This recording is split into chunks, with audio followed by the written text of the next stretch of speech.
Bismillahirrohmanirrohim.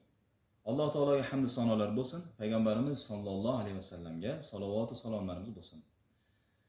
Xayr ehson, yaxshilik qilishlikka Qur'oni Karimda va payg'ambarimiz sollallohu alayhi vasallam hadis shariflarda ko'p bora zikr qilingan.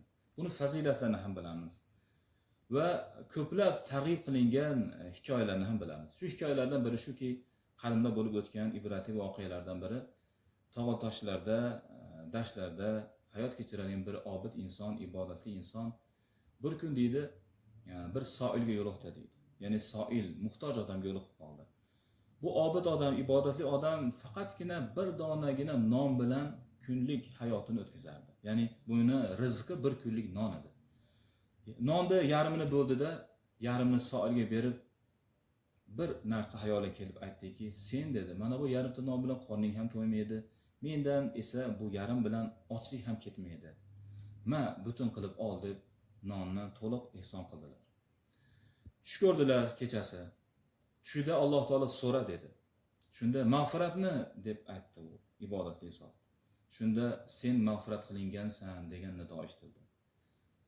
Alloh, Robbim mashaqqatni, muhtojlikni, qashshoqlikni ketkaz deb duo qildi.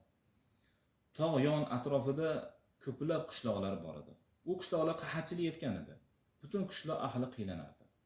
Haligi obid odamni bir ehsoni bilan qishloq atrofidan barcha qahatchiliklar ko'tarildi. Yana mulkchilik, ma'murchilik shu qishloq ahllariga qaytdi.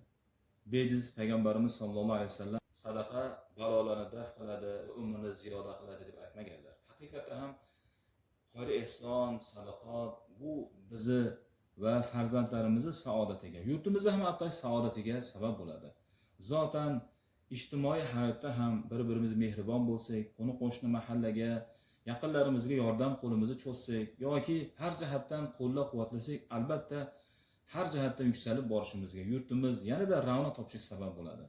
Alloh taolo hammalarimizni ikki dunyo saodatiga va rohatiga va rahmatiga musharraf aylasin. Assalomu alaykum va rahmatullohi va barakatuh.